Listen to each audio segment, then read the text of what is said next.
Auspicious greeting. Welcome back to the core teachings.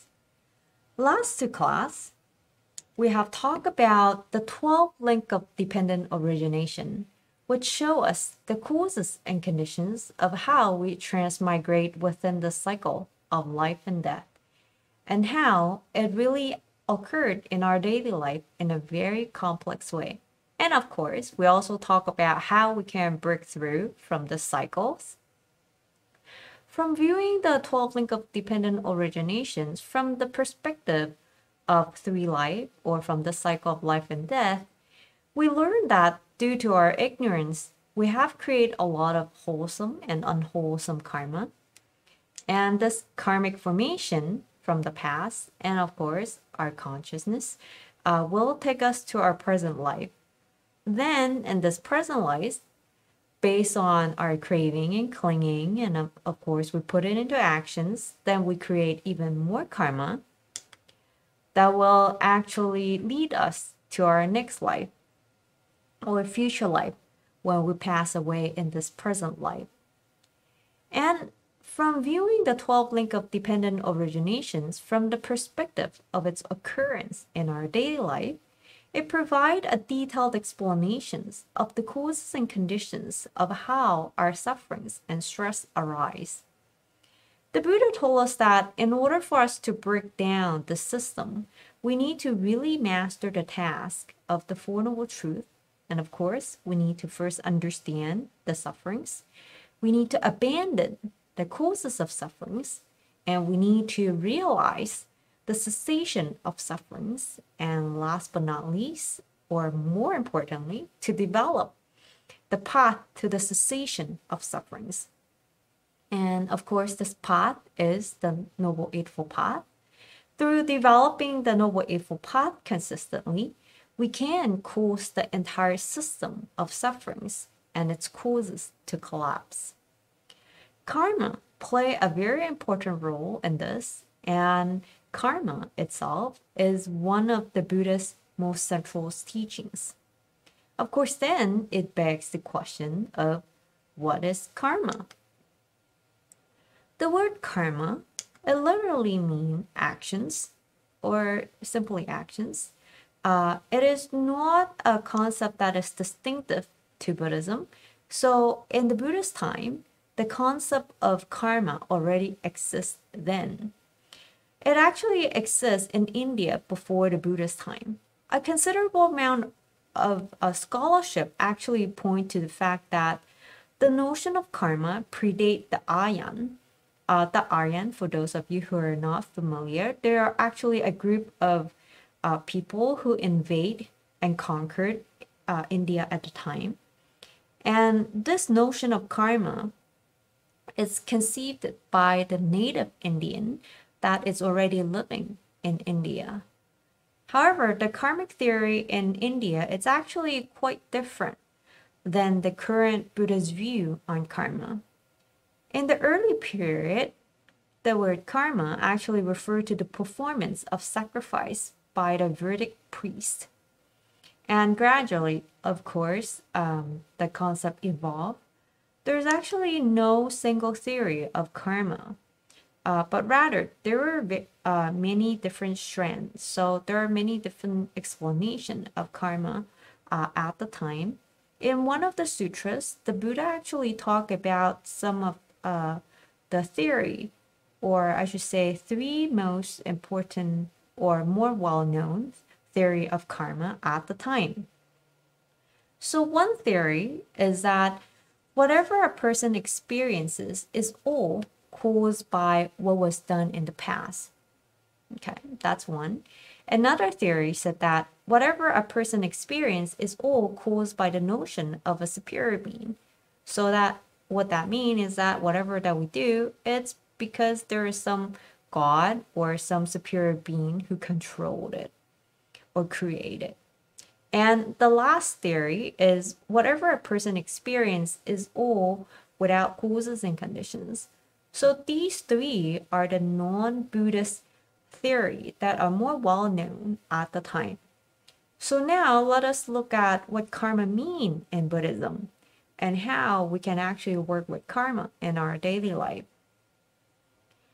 Okay, karma, like I have mentioned before, is actions, and these actions include physical actions, verbal actions, and mental actions. But we place more emphasis on the mental actions. Of course, then we might wonder why we place more emphasis on the mental actions. That's because what our actions and speech actually arise from our thoughts. So we must have think about this before we actually put it into actions or put it into speech. And every mental, physical, and verbal actions represent a cause which will inevitably have an effect. Does this sound familiar? It's dependent originations. We learn about causes and effects, of course, basically for the last 3 class.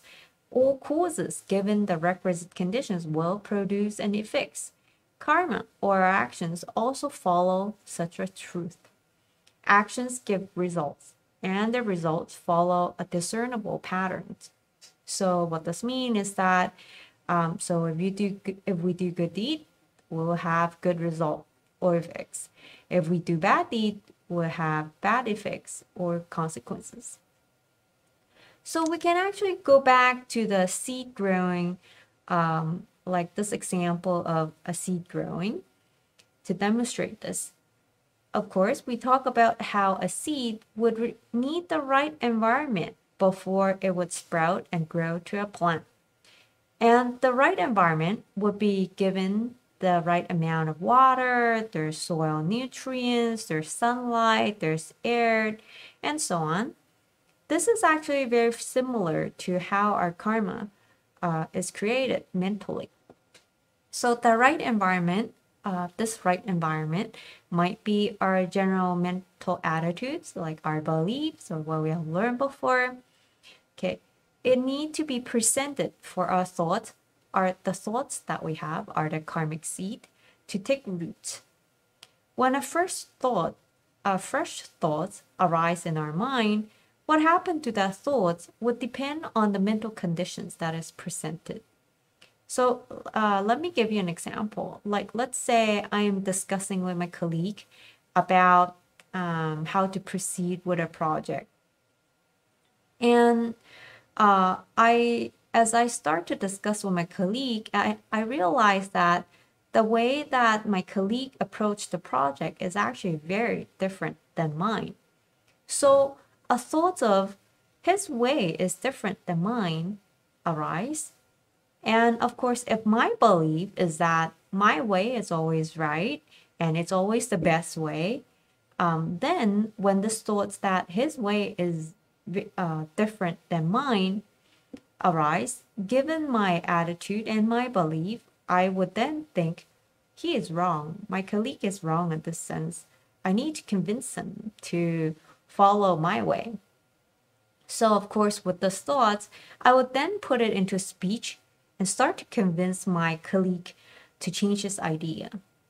And from this, we should also learn that we should not underestimate our thoughts and feelings.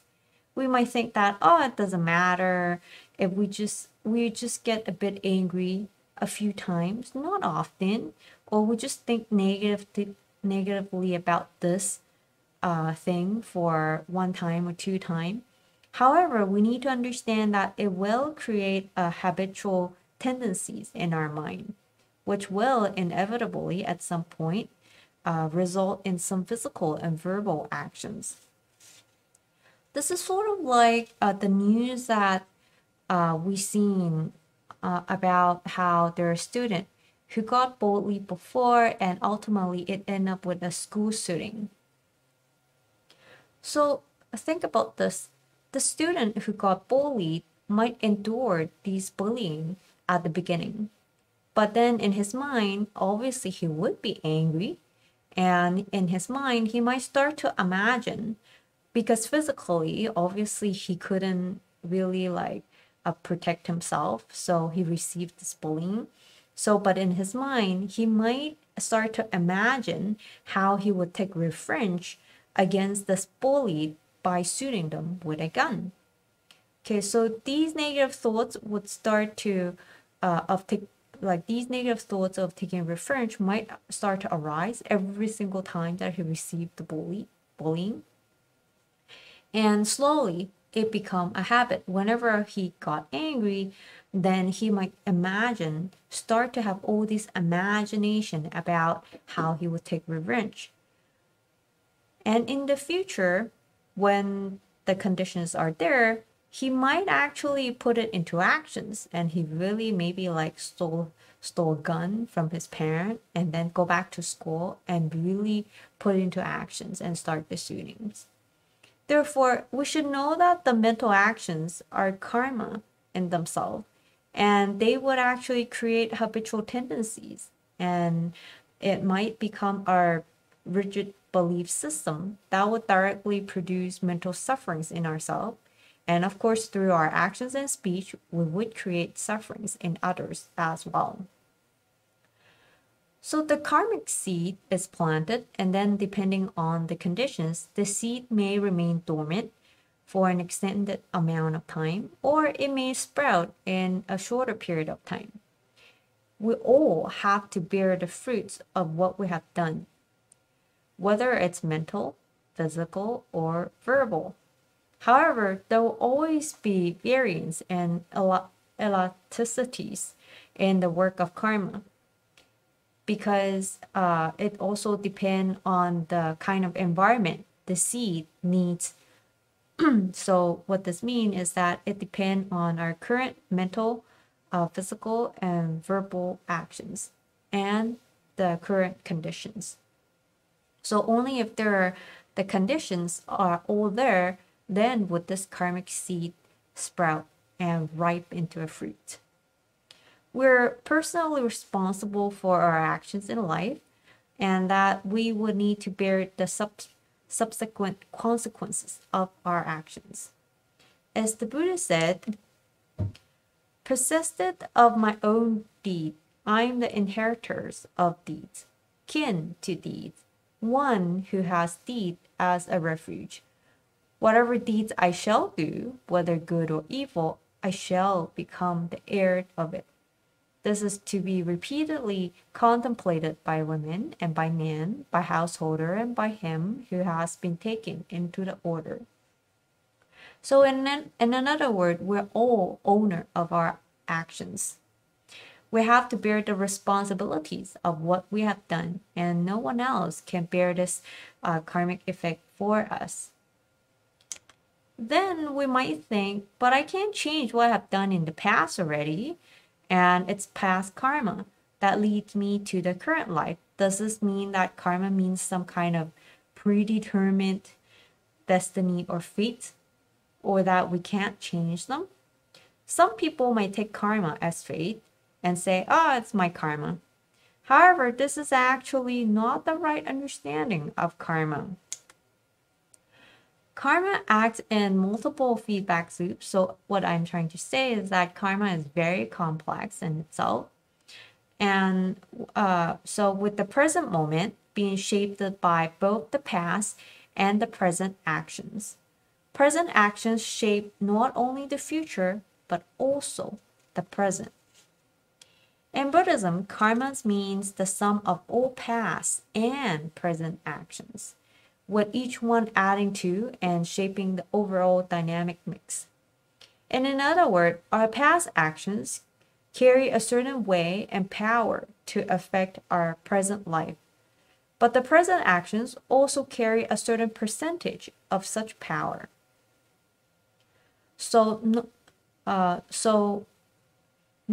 We're not just determined by our past karma.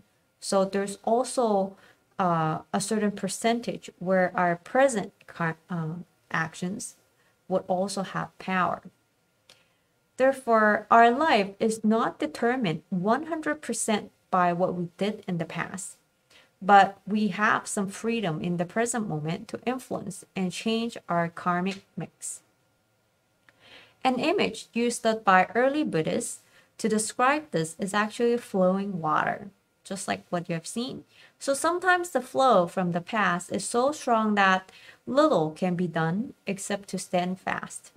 But there are also times when the flow is gentle enough to be diverted in almost any directions. So, as the great master said, if you want to know what you have done in the past, look at how you are right now. And if you want to know how you would be in the future, it depends on what you do right now. Our past karma determine our physical and mental differences, our characteristics, our families, and the backgrounds and life that we're born to. And it is very much due to karma that we're born the way that we are. It's our karmic inheritance.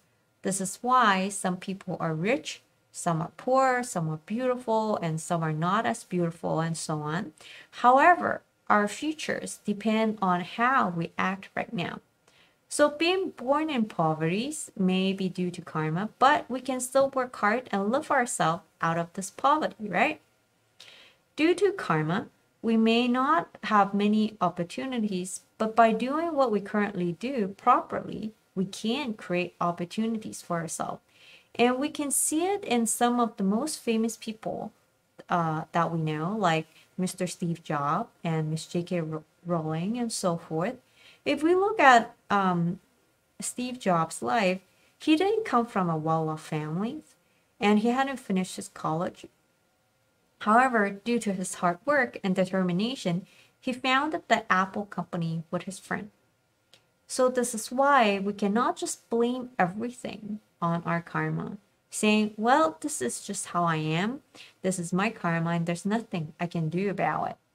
This is actually a wrong understanding of karma. Otherwise, we can never be liberated from our suffering, right? So this is not right. Past karma may leave us with fewer choices, but even here, we have some choice in terms of how our past karma manifests or come to fruition. Remember, it's past karma are like the causes, right? But then the conditions are what we do currently before it would come into effects or the fruits. So these choices come from how we act, what we say, and how we think about things. From this perspective, our past actions are like the seed of the flowers, which has the potentials to grow and to produce a blossoms. However, the seed alone can't grow to bloom to flowers. It needs the conditions such are the water, the sunlight, the air, fertilizers, and so on to grow. These conditions are what we can give to the seed at the present moment. So that's why we said that our present actions are also very important. For example, we may have this karmic propensities to go fishing, but it might be rather weak. It might, let's say, if I have to put a number to it, it might be like 20% of all the necessary causal elements to actually kill fishes. But there are space which allowed us to easily avoid repeating the native actions and karmic consequences of harming or killing these other living beings, the fishes. Nevertheless, a certain degree of effort to go against that propensities is needed. If a friend invites you and say, oh, let's go to Big Bear for a fishing trip, you can stay at my new cabin and we can relax and have a great time. We might get very excited about this proposal and want to go. In addition, we have not planned for the weekend, so in this way, all the supporting conditions might come together and the 20% of our propensities may grow into 100%. Ultimately, we can also make an effort to decline the offer and refrain from adding on to our pre-existing propensities. Thus, the karmic seed we create in our past have the potential to ripe into fruit.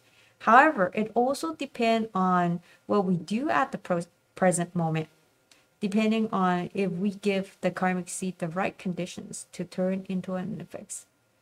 So our current choice of actions are very important. If the karmic effects have ripe, and we are suffering from what we have done before, the attitude that we use to face the situation would make a difference in whether we would continue to have more sufferings or not. And the first thing is we should learn to accept the situation, because what was done, and we couldn't make any change to it. This acceptance will help us find peace in facing this unpleasant situation. However, if we become very angry, depressed, or frustrated over the situation and just blame others, we're creating more new unwholesome karma that would prolong our sufferings and fill our life with afflictions.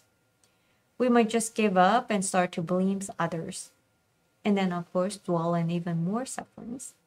If we face the unpleasant situation with positive attitude, we would be able to stand up again and face the situation with right view and move forward. So one very good example, or I would say a good role model, is Miss Maniba Missouri. She got into a very serious car accident that actually left her lower body paralyzed. However, she later on stood up,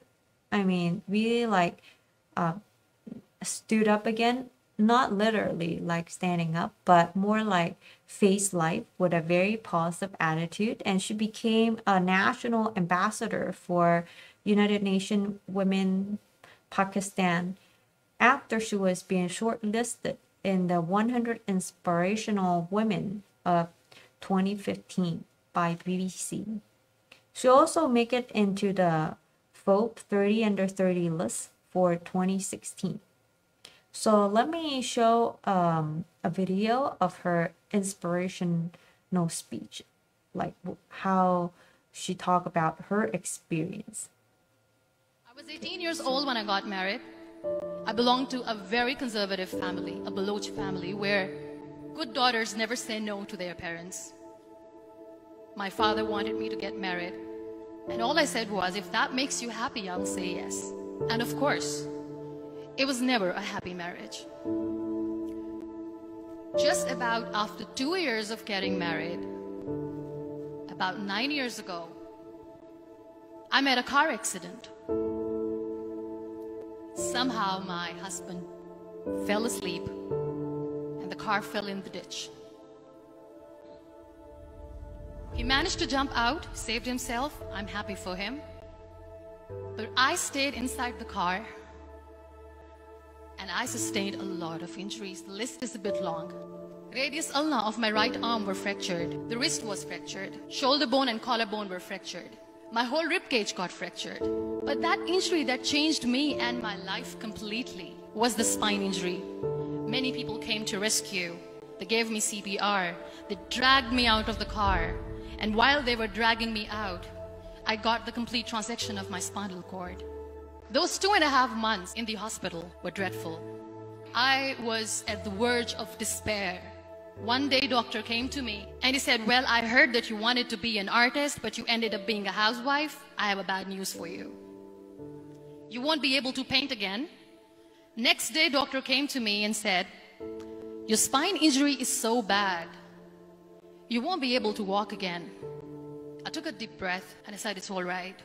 Next day, doctor came to me and said, because of your spine injury and the fixation that you have in your back, you won't be able to give birth to a child again.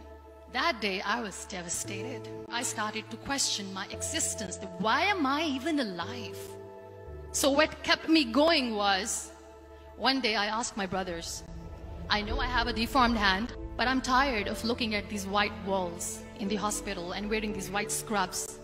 Bring me some colors, bring me some small canvas. I want to paint. So the very first painting I made was on my deathbed, where I painted for the very first time. What an amazing therapy it was. Without uttering a single word, I could paint my heart out. I could share my story. People used to come and say, what lovely painting. So much color.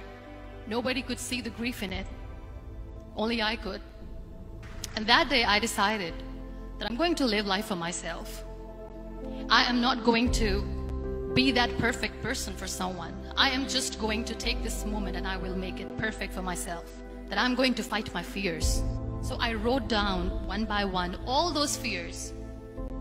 And I decided that I'm going to overcome these fears one at a time. You know what was my biggest fear? Divorce. But the day I decided that this is nothing but my fear, I liberated myself by setting him free. And I made myself emotionally so strong that the day I got the news that he's getting married, I sent him a text that I'm so happy for you and I wish you all the best. And he knows that I pray for him today. Number 2 was, I won't be able to be a mother again. And that was quite devastating for me. But then I realized there are so many children in the world, all they want is acceptance. So there is no point of crying, just go and adopt one. And that's what I did.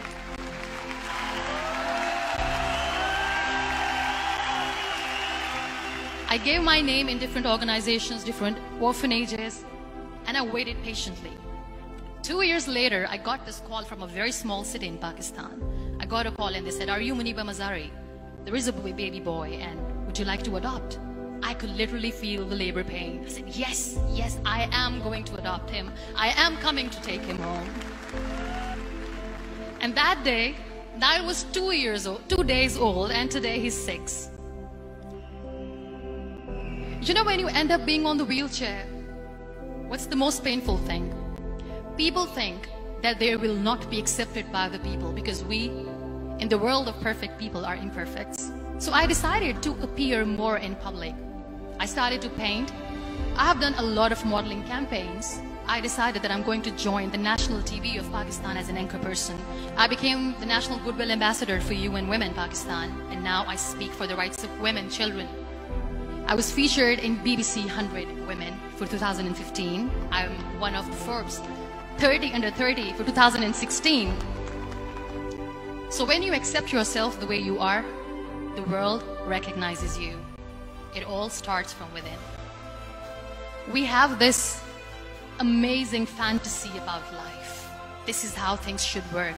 This is my plan. It should go as per my plan.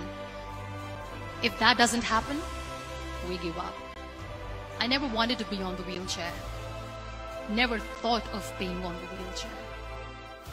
This life is a test and a trial, and tests are never supposed to be easy. So when you're expecting ease from life, and life gives you lemons, then you make the lemonade, and then do not blame life for that.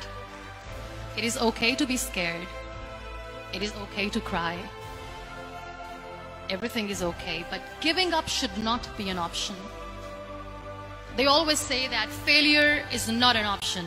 Failure should be an option, because when you fail, you get up, and then you fail, and then you get up, and that keeps you going. Embrace each and every breath that you are taking. Celebrate your life. Live it. Don't die before your death. Real happiness lies in gratitude. So be grateful, be alive, and live every moment.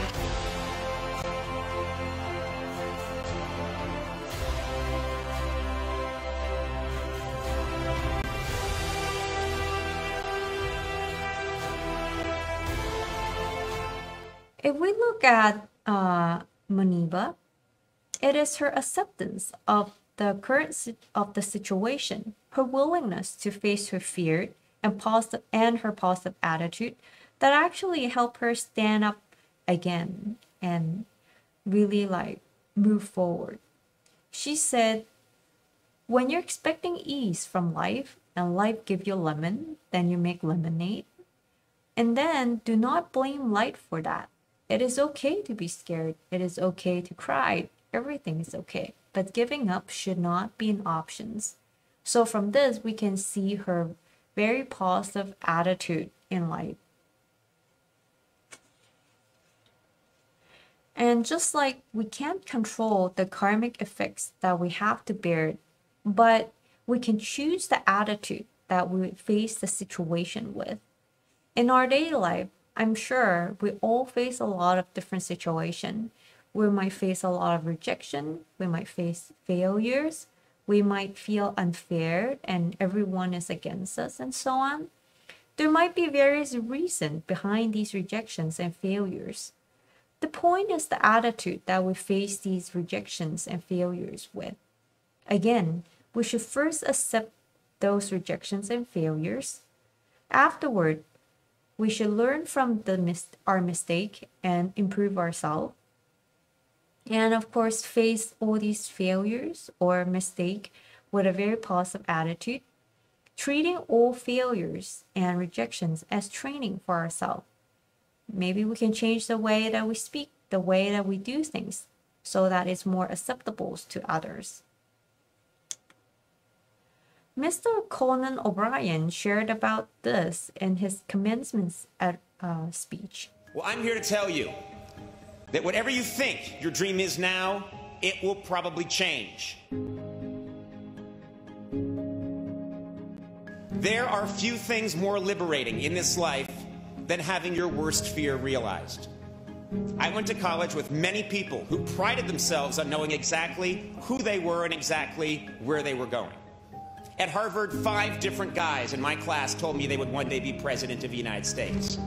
4 of them were later killed in motel shootouts. The other ones briefly hosted Blue's Clues before dying senselessly in yet another motel shootout. Your path at 22 will not necessarily be your path at 32 or 42. One's dream is constantly evolving, rising and falling, changing course. This happens in every job, but because I have worked in comedy for 25 years, I can probably speak best about my own profession. Way back in the 1940s, there was a very, very funny man named Jack Benny. He was a giant star, easily one of the greatest comedians of his generation.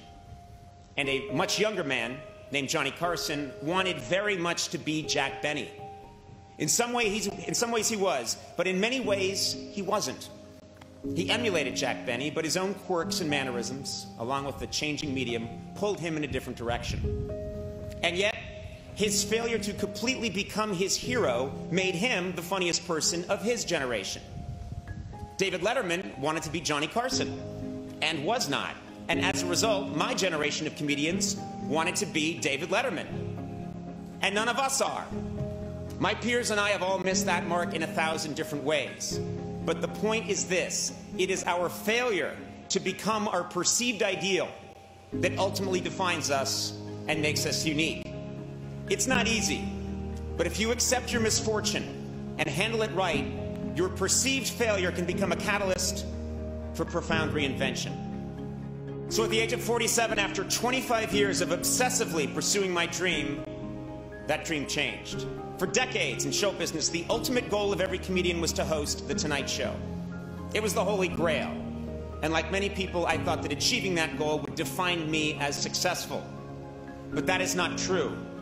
No specific job or career goal defines me, and it should not define you. In 2000, I told graduates to not be afraid to fail. And I still believe that. But today, I tell you that whether you fear it or not, disappointment will come.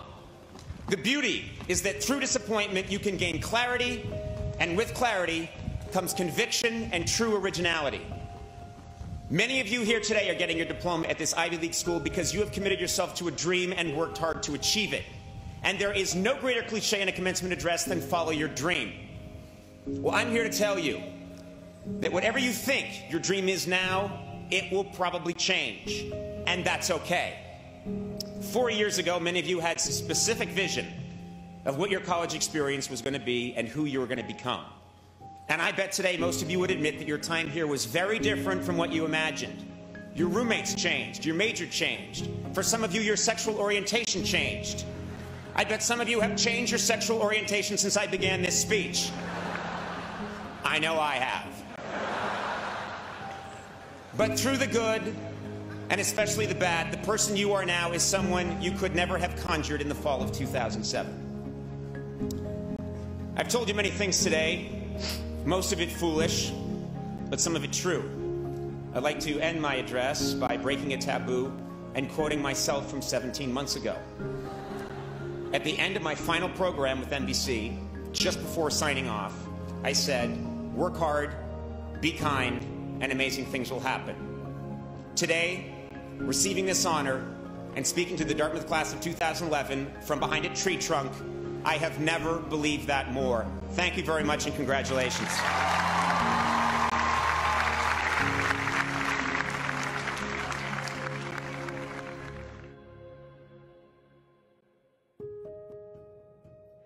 Mr. O'Brien said that if you accept your misfortune and handle it right, your perceived failure can become a catalyst for profound reinventions. So, in another word, our failures are nutrients for future successes. Thus, our attitude in facing rejections and failures are very important. If we're negative about it, then we might then end up just at the bottom of the well and stay there. But then if we face it with a very positive attitude, then these failures, they're not failures anymore. They're nutrients for us to grow and then achieve, so that we can achieve our goal one day. So actions give results, and the results obviously follow this pattern that we can discern. If we reflect on our life, we would see that negative actions, whether it's physical, verbal, and mentals, will lead to negative consequences and sufferings for us. Conversely, positive actions lead to positive effects and more positivities. Therefore, we should always cease all evil deed and do only good deed and purified our mind. This is actually what all the Buddha taught us. So just now, we talked about how we should face the sufferings we need to endure if the karmic effects have ripened. And the next questions that we might ask is, how do we know if the karmic seed would ripe to become an effect? There are many current factors that come into play to determine if this karmic seed will ripe to become an effect. The presence of certain karmic causes and conditions might not immediately induce a karmic effect. Varieties of conditions need to be present for the karmic effects to come to fruition. So sometimes we might bear the effects of what we do in the present life within this lifetime. So we have do something and we might bear the effects of it within this lifetime. But sometimes we might bear the effects of what we have done in the present life, actually in next life, not this life. Or sometimes it might even be many lives after. Ultimately, we still have to bear the effects of what we have done. So we might wonder, why is there a difference in the time the karmic effects ripe? So this is mainly due to two reasons. First is that it depends on the karmic causes. The time for different karmic causes to come to fruition would actually vary. An example would be like if we plant a pumpkin seed and a peach seed, the pumpkin seed would grow and ripe pumpkin within 1 year. But the peaches are different. So for the peaches, it would actually take several years before the peach seed would grow into a tree and then ultimately ripe peaches. So second reason, it depends on the strength of the conditions. This is like planting 2 apple seeds. I plant one in fertile soil and give it enough sunlight and water. And I plant another apple seed in the soil that didn't have much nutrients and just in a dark corner, let's say. Obviously, the seed that grow in a very fertile environment, fertile soil and a favorable environment, would sprout faster than the one that is actually planted in a very unfavorable situation, right? So the speed would be different for them. So that's what it means by depending on the strength of the conditions. Regardless of when the karmic effects will come to frictions, it will come to frictions one day. Therefore, we should understand two key points about karma. First is that karmic seed will not disappear. It may lay dormant and laid in our mind stream, but it will ripen to be karmic effects when the conditions are there. And second, positive and negative actions, they do not cancel each other's. It is not like a math problem where positive 1 plus negative 1 would equal to 0. So karma doesn't work that way. We cannot do a wholesome deed and hope that it will cancel out a negative, unwholesome deed.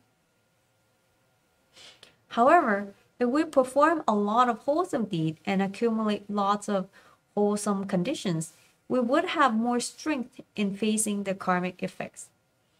Thus, we don't feel as much sufferings. The karmic effects, it's still the same, but our feelings is different. Someone who practiced the Dharma and performed lots of wholesome deed would still suffer physically, but they don't suffer mentally because they understand and they accept their karmic retribution. Also, as we perform lots of wholesome actions, we form lots of wholesome connections with others. So when we need help in these difficult situations, there would be someone there to help us. In this way, we also don't feel that we suffered as much. This is sort of like a glass of salted water. The salt is the negative unwholesome deed that we have done. If we add more water, the water are the positive wholesome deed, to the glasses, the salted water would taste less salty and to the point where we can't taste it anymore. However, is the salt still there? Yes, it is. The same amount of salt, it still exists in the water. It's just that the taste is different because we add more water to it. This is also like someone with lots of merit from doing good deeds and someone with not much merit who got the same sickness. So there are two people. There's one person who have done a lot of good deed in his life or her life, and there's also someone who don't do much good deed, and so both of them have the same sickness or the same disease. The one with merit get to receive morphine, which is a very strong painkiller, and maybe the one without merit only get Tylenol. So the sickness, their disease is still the same, but their feeling of pain, then it becomes different, right? So therefore, although we can't change the karmic effects that we need to bear, we can perform lots of wholesome deeds and practice the Dharma to give ourselves more strength and merit in facing these negative karmic effects.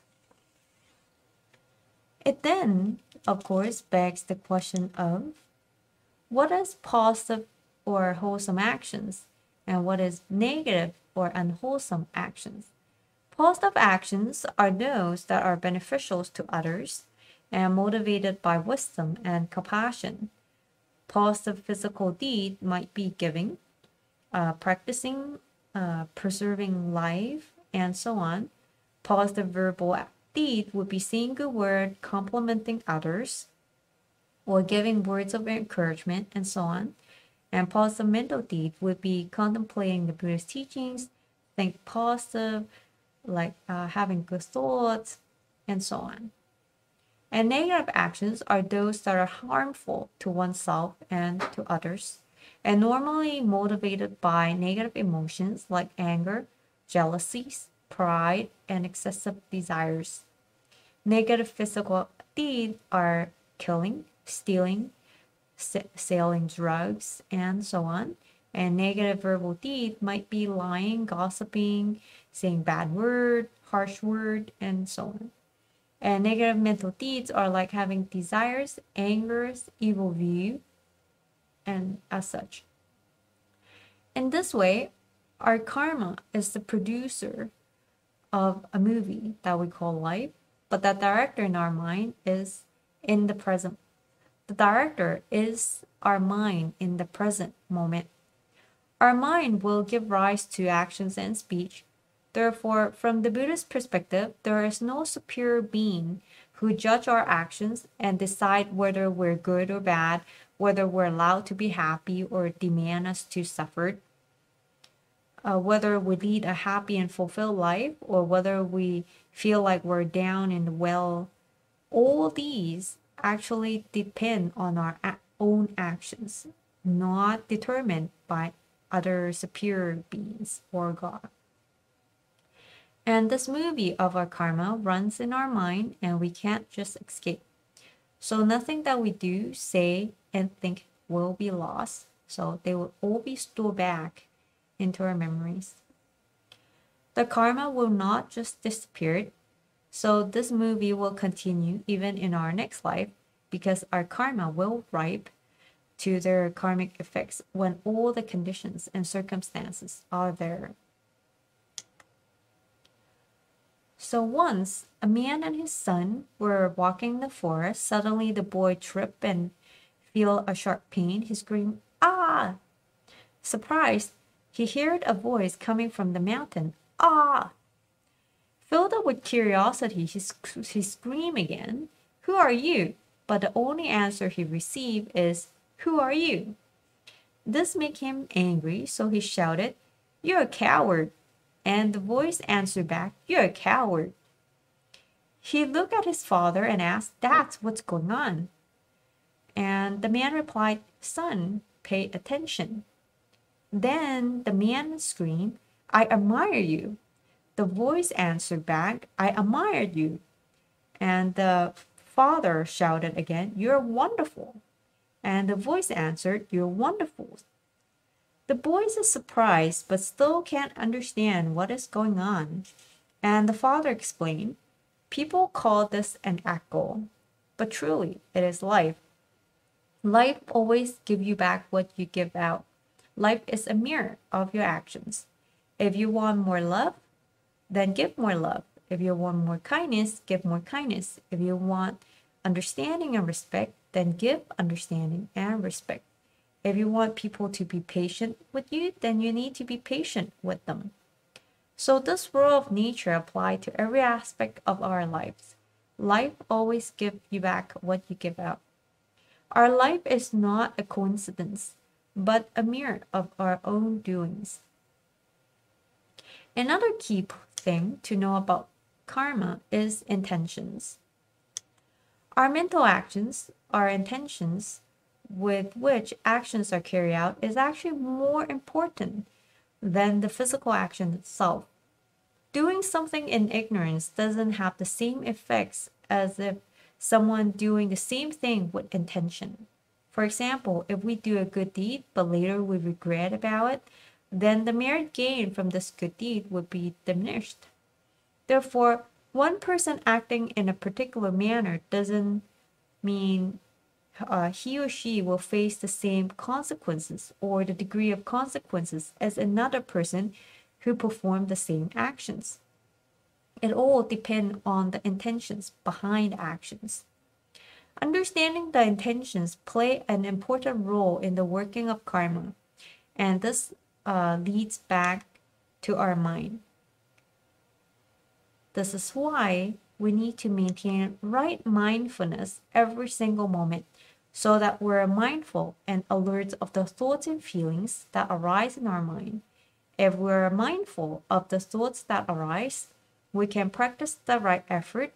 So this means that we're mindful to prevent the arising of any unwholesome thoughts, and we will abandon any negative thoughts that we may have already arise, and we will arouse more positive and wholesome thoughts that have not yet arisen, and will maintain and increase wholesome thoughts that have already arisen.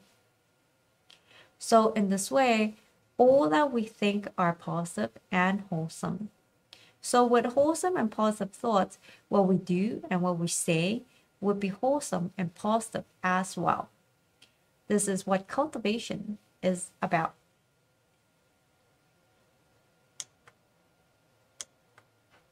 So at a fundamental level, the correct approach to karma, to causes and effects, is not to think of it too mechanically, like a linear fashion. Karma is created and perpetuated by our individual actions and our interactions with others. It is the mutual conditionings, influence of many different karma and many different karmic patterns, karmic propensities, karmic causes and conditions on each other's that produce the life experience we have. So it is very complex. Thus, the working of karma, it is indeed very complex. There's a saying on this, which is the karma is behind each color and pattern of a peacock's feathers. So just like what you have seen in the image, this doesn't imply that the peacock's feathers have inherited certain karmic imprint, but rather it points to the idea that these colors and textures and combinations being so rich in details that it is extremely hard to understand how they came to be that way. In similar way, the interconnections between different karmic forces are very, very complex. Despite of the complexities of karma, it all go back to our mind. So it's all about this mind. So now that we learn about karma, how do we work with karma in our life? On a more practical level, mindfulness will help us to become more aware of our actions so that we can learn to deal with them in a better way. So if you remembered, basically we're also talking about what we talked about last class, about being mindful of our feelings. So let's just say we slept very late last night, and when the alarm clock beep in the morning, we get very upset because we're abruptly awake and we're still very tired. So basically, we're in a bad mood. And of course, at the moment when we're in bad mood, we hate our alarm clock. So we might hit it very loud, or sometimes we might even throw it to the wall. And of course, we still have to wake up. So we quickly wash ourselves and get some breakfast. And as we're making coffee, we accidentally spill it on the floor. So we have to clean it up. So we're upset already. And now we're even more upset. And looking at the clock, we realize that, oh no, we might be late. And so we quickly just give it a wipe and we rush out the door to drive to work. But guess what? We get stuck in traffic. We start to honk at the other cars and feel very stressed out and angry. And when we arrive at work in such an angry mood, we may mess up an important project and start to argue with our colleague. And on top of all that, during all this time, we may feel entirely entitled to be in bad mood and blame everything on everyone else except for ourselves. However, what we didn't realize that it all started with this moment when the alarm clock beep to wake us up.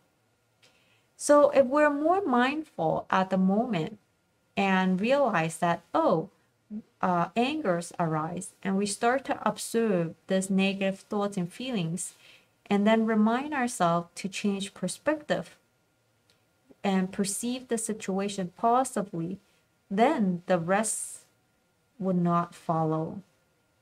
If we're mindful, we will not let this negative thoughts continue to drag on and affect us for the rest of the day. So I think you can, all of you in this class can really observe this in your life. So you can try to observe what are the thoughts you have, what are the feelings you have, and then see how it might affect you for the rest of the day, or affect you, or I should say have some subsequent consequences because of that feelings. So be mindful of your thoughts and feelings. So working with the karma, start at the present moment of our mind. Being mindful of the present moment and what is going on in our mind is the most fundamental way to work with karma. We need to become aware of every details of our actions. Just like mentioned before, our overall karma at any given moment is influenced by what we did in the past and the habitual tendencies that result from what we did, and of course, what we decide to act at the moment.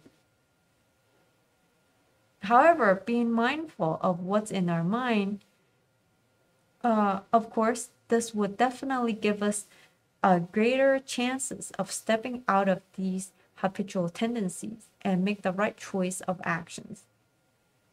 In this way, we'll live our life in a more mindful and wholesome way that will make our life more workable and beneficial to everyone.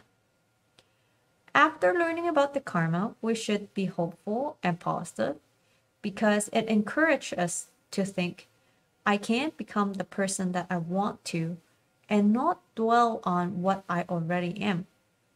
So it should encourage us to move forward and create a bright future. As the Buddha said, we're the heir of our karma. And last, I would like to share what Venerable Master Xing Yun, the founder of FoGuangHuB, and of course, to all our FoGuangHuB branch temple in North America, he said at the age of 90s, he actually say 12 words like Chinese character to summarize his life, and to translate it into English, he said, I was born in time filled with adversities and grew up with hardship. However, I have a life filled with joy. So Venerable Master Xing Yun has survived through wartime. He had even slept among dead people. He became a monk at the age of 12, but although he was very young, but his master was very strict on him. And so he might get reprimanded or even get physical punishment sometimes. And he had been put into jail because someone told the police that he was a spy. And he had endured a lot of slander and criticism in his life. With so much hardship and difficulties, how does Venerable Master Xing Yun still conclude that his life is filled with joy? This is because Venerable Master accepted these causes and conditions that were presented, and he changed his perspective on them. He said, facing all these sufferings and hardship on the body and mind, I'm used to not distinguishing and discriminating against them. Instead, Master is very grateful for these causes and conditions. He said, I'm grateful for all these adversities and hardship. It nurtured my sense of fearlessness in facing life, death, and impermanence. I'm grateful for the poverties in life and the training from hardships and obstacles. It guided me in how to face material possessions, fame, and wealth without any craving and desires. Because of facing these adversities with the Dharma and a positive attitude, Venerable Master Xing Yun faced them without afflictions and sufferings. Thus, he concluded that he has a life filled with joy. I do hope that all of us, through practicing the Dharma, like the Buddha's teachings, we will all be able to face life with a very positive perspective and attitude. And we too, even though we might encounter difficulties and hardship, but we will all also have a life filled with joy. What kind of karma we perform and what kind of karmic effects we have, it all depend on us. Remember, we are the owner of our actions. If we want to be free from our afflictions and sufferings, then we should practice the Dharma and perform wholesome deeds. All this start with being mindful of our mind. Therefore, I would still like to encourage everyone to take up the practice of meditations. Try to meditate a bit every single day or even every other day. Even if you don't have a lot of time, like just for 5 minutes, it's okay. But try to practice. It's all about this mind. Last but not least, thank you very much for listening. Please take care and stay safe. 阿弥陀佛。